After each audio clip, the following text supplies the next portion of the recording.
ആയിട്ട് നിങ്ങൾക്ക് ഒരു എംപ്ലോയി എക്സലൻസ് പ്രൂവ് ചെയ്യാൻ പറ്റുക ഇതിനെ കുറിച്ചിട്ടാണ്. അപ്പൊ അതായത് എംപ്ലോയി ആയിട്ട് നിങ്ങൾ വർക്ക് ചെയ്യുന്ന സമയത്ത് എപ്പോഴും വേണ്ട ഒരു കാര്യമാണ് ടീം ലീഡർ എന്നൊരു പോസ്റ്റിലേക്ക് നിങ്ങൾ വരും. അതൊരു ഡെസിഗ്നേഷൻ അല്ലെങ്കിൽ പോലും നിങ്ങളുടെ കൂടെ വർക്ക് ചെയ്യുന്ന ഒരുപാട് ടീം മെമ്പേഴ്സ് ഉണ്ടായിരിക്കും. അപ്പൊ ഇതിനെ കുറിച്ചിട്ടുള്ള ഒത്തിരി നല്ല നല്ല കമന്റ്സ് ഉണ്ടായിരിക്കും നിങ്ങളുടെ വർക്ക് എക്സ്പീരിയൻസിൽ നിന്നോ, അല്ലെങ്കിൽ ഇങ്ങനെ ആയിരിക്കണം ഒരു ടീം ലീഡർ എന്നൊക്കെയുള്ള രീതിയിലുള്ള കമന്റ് സെക്ഷൻ നിങ്ങൾ വളരെയധികം ലൈവ് ആക്കുക. താഴെ കൊടുത്തിരിക്കുന്ന കമന്റ് ബോക്സിൽ നിങ്ങൾ അതിന്റെ ഒപ്പീനിയൻസും നിങ്ങളുടെ എക്സ്പീരിയൻസും ഒക്കെ ഒന്ന് ഷെയർ ചെയ്യുക. സ്മാർട്ട് മൂവ്സ് എന്ന് പറയുന്നത് ഒരു HR റിക്രൂട്ട്മെന്റ് ഫേം ആണ്. അപ്പൊ അതുകൊണ്ട് തന്നെ നമുക്ക് ഏകദേശം 500ഓളം ക്ലയന്റ് ബേസസ് ഉണ്ട്. അപ്പോൾ ഓൾ കേരളയിലുള്ള 14 ഡിസ്ട്രിക്റ്റുകളിൽ നിന്നും വരുന്ന വേക്കൻസീസ് എല്ലാ ദിവസവും കളക്ട് ചെയ്യും. അത് നിങ്ങൾ കാൻഡിഡേറ്റ്സിലേക്ക് അത് എത്തുന്ന സമയത്ത് കൃത്യമായിട്ട് ഒരു വർഷമാണ് ഇതിനൊരു സർവീസ് പീരീഡ് വരുന്നത്. അതുപോലെ നിങ്ങൾക്ക് ജോലി കിട്ടിയതിനു ശേഷം ഹാഫ് സാലറി എന്ന് പറയുന്നത് ഒരു 20,000 സാലറി ഉണ്ടെങ്കിൽ 10,000 രൂപ എന്ന് പറയുന്നത് ഒരു വലിയൊരു എമൗണ്ട് പേ ചെയ്യാന്നുള്ളതാണ്. അപ്പൊ അതൊന്നും ഇല്ലാതെ തന്നെ ഹാഫ് സാലറി പോലത്തെ ഒരു ചാർജസും ഇല്ലാതെ ചെറിയൊരു രജിസ്ട്രേഷൻ ഫീസോട് കൂടി തന്നെ നിങ്ങൾക്ക് നല്ലൊരു ജോലിയിലേക്ക് പ്ലേസ്ഡ് ആവാനായിട്ട് സപ്പോർട്ട് സിസ്റ്റമാണ് സ്മാർട്ട് മൂവ്സ് പ്രൊവൈഡ് ചെയ്യുന്നത്.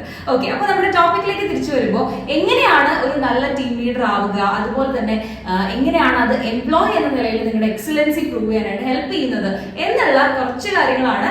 അത് നിങ്ങൾക്ക് അറിയാമായിരിക്കും എങ്കിൽ പോലും വീണ്ടും ഒരു തവണ പറഞ്ഞു തരുമ്പോൾ അത് നിങ്ങളുടെ മെമ്മറി അത് പെട്ടെന്ന് സ്ട്രൈക്ക് ചെയ്യുകയും അതിലൂടെ തന്നെ നിങ്ങളുടെ ഡെയിലി ജോലിയിലേക്ക് അത് കൊണ്ടുവന്നു കഴിഞ്ഞാൽ നിങ്ങളുടെ ആ ഒരു ക്വാളിറ്റി ടീം മെമ്പേഴ്സിലേക്ക് എത്തിക്കാനായിട്ട് പറ്റും. ഓക്കെ, അപ്പൊ അതിൽ ആദ്യത്തെ ഒരു പോയിന്റ് എന്ന് പറയുന്നത് നമ്മൾ ഒരു ടീം വർക്ക് ചെയ്യുന്ന സമയത്ത് നിങ്ങൾക്ക് വേണ്ട ഒരു പ്രധാനപ്പെട്ട ഒരു കഴിവ് തന്നെയാണ് communication with the team members എന്നുള്ളത്. അതായത് ചിലപ്പോൾ നമ്മൾ ആലോചിക്കും ഇക്കാര്യം പറയണോ, അല്ലെങ്കിൽ ഇക്കാര്യം പറഞ്ഞിട്ടില്ലെങ്കിൽ എന്തെങ്കിലും ആവോ, പറഞ്ഞു കഴിഞ്ഞാൽ എന്തെങ്കിലും ആവോ, ഇതൊക്കെ ഒരു ഫസ്റ്റ് തോട്ട് വരുന്നതാണ്. കാരണം ഒരു ഒഫീഷ്യൽ സെറ്റപ്പ് എന്ന് പറയുമ്പോൾ നമ്മൾ കുറച്ചും കൂടിയും അതിനെക്കുറിച്ച് ചിന്തിക്കും.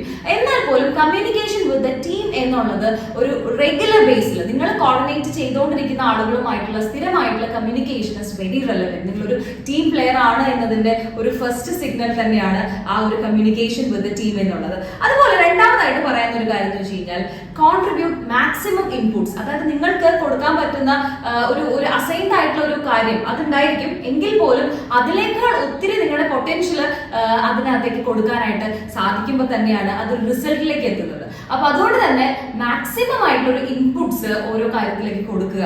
അതിനൊരു ചെറിയൊരു എക്സാമ്പിൾ വേണമെങ്കിൽ പറയാം. ഒരു കുഞ്ഞു കുട്ടിയുടെ അടുത്ത് ഒരു അമ്മ പറയാണ് ആ കല്ലൊന്ന് അവിടെ നിന്ന് ഉയർത്തി നോക്കൂ എന്ന് പറയുകയാണെങ്കിൽ അപ്പൊ ആ കുട്ടിക്ക് അതിന്റെ വെയിറ്റ് ഭയങ്കര കൂടുതലായതുകൊണ്ട് അത് ചെയ്യുന്നില്ല. അപ്പൊ അതുകൊണ്ട് ലാസ്റ്റ് ആ കുട്ടി ആ സൈഡിൽ ഈ സൈഡിൽ ഒക്കെ ചെയ്ത് നോക്കിയിട്ടും ഫൈനലി ആ കുട്ടി വന്ന് അമ്മയുടെ അടുത്ത് പറയാണ് ഫെയിലായി എന്ന് പറയാണ്.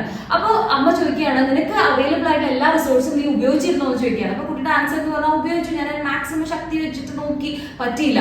അപ്പോ അമ്മ പറഞ്ഞൊരു കാര്യം എന്ന് വെച്ച് കഴിഞ്ഞാൽ ഞാനിവിടെ അടുത്ത് തന്നെ ഇരിക്കുന്നുണ്ടായിരുന്നില്ല, അപ്പൊ നിനക്ക് എന്റെ ഒരു ഹെൽപ്പ് ചോദിക്കാമായിരുന്നു എന്ന് പറയുമ്പോഴാണ് ആ കുട്ടിക്ക് അങ്ങനെ ഒരു തോട്ട് പ്രോസസ്സ് അവിടെ ഡെവലപ്പ് ആവുന്നത്. അപ്പൊ ഇതുപോലെ തന്നെയാണ് പല കാര്യങ്ങളും നമ്മൾ നിങ്ങളുടെ മാക്സിമം ഇൻപുട്സ് കൊടുക്കുന്ന സമയത്ത് ചിലപ്പോൾ ഒരു സപ്പോർട്ട് സിസ്റ്റം അതിനകത്ത് ടീമിൽ നിന്നും ഒരു സിനർജി പ്രൊഡ്യൂസ് ചെയ്യുന്ന ഒരു സിസ്റ്റമാണ്. ഇനി ഫൈനൽ പോയിന്റ് എന്ന് പറയുന്നത് B gentle with the people and team എന്നുള്ളത് തന്നെയാണ്.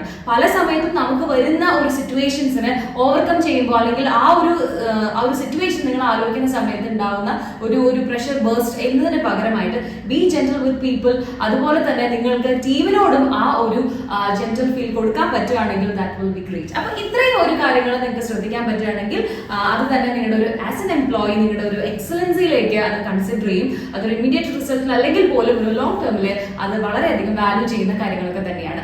അപ്പൊ അങ്ങനെയാണെങ്കിൽ ഒരിക്കൽ കൂടി സ്മാർട്ട് മൂവ്സ് എന്ന് പറയുന്നത് ഒരു HR റിക്രൂട്ട്മെന്റ് ഫേം ആണ്. നിങ്ങളുടെ ജോബ് റിലേറ്റഡ് ആയിട്ടുള്ള എല്ലാ സപ്പോർട്ട് സിസ്റ്റം സ്മാർട്ട് മൂവ്സിന് റെഗുലർ ആയിട്ട് ചെയ്യാനായിട്ട് പറ്റുന്നുണ്ട്. അപ്പൊ അതുകൊണ്ട് തന്നെ നിങ്ങൾക്ക് ഹാഫ് സാലറി പോലത്തെ വലിയ ചാർജസ് ഒന്നും ഇല്ലാതെ ചെറിയൊരു രജിസ്ട്രേഷൻ എമൗണ്ടോട് കൂടി തന്നെ നിങ്ങൾക്ക് സ്മാർട്ട് മൂവ്സിൽ രജിസ്റ്റർ ചെയ്യാം. അതിനുശേഷം നിങ്ങൾക്ക് ഒരു വർഷത്തോളം എല്ലാ ദിവസവുമുള്ള വേക്കൻസി അപ്ഡേറ്റ് അറിയുകയും അതുപോലെ തന്നെ കേരളത്തിൽ തന്നെ നിങ്ങൾക്ക് സ്യൂട്ടബിൾ ആയിട്ടുള്ള നിങ്ങളുടെ ക്വാളിഫിക്കേഷൻ എക്സ്പീരിയൻസിന്റെ ബേസിൽ നിങ്ങൾക്ക് പ്ലേസ്ഡ് ആവാനായിട്ടുള്ള ഒരു ഹെൽപ്പിംഗ് ഹാൻഡ് എന്ന രീതിയിൽ തന്നെ സ്മാർട്ട് മൂവ്സിൽ നിങ്ങളെ ഹെൽപ്പ് ചെയ്യാനായിട്ട് പറ്റും. അതുപോലെ തന്നെ നമ്മുടെ കമന്റ് സെക്ഷനിൽ ലൈവ് ആക്കുക. കാരണം കമന്റിൽ നിങ്ങളുടെ എക്സ്പീരിയൻസും അതുപോലെ തന്നെ നിങ്ങളുടെ ഒരുപാട് ഈ ഒരു ടോപ്പിക്കിനെ കുറിച്ചിട്ടുള്ള ഒരു നോളജും ഷെയർ ചെയ്യുക. അതുപോലെ നിങ്ങൾ ഇൻസ്റ്റഗ്രാമിലാണ് കാണുന്നതെങ്കിൽ ഫോളോ ചെയ്യുക. അതുപോലെ തന്നെ നിങ്ങൾ യൂട്യൂബിലാണെങ്കിൽ ചാനൽ സബ്സ്ക്രൈബ് ചെയ്യുക. And thank you so much for watching.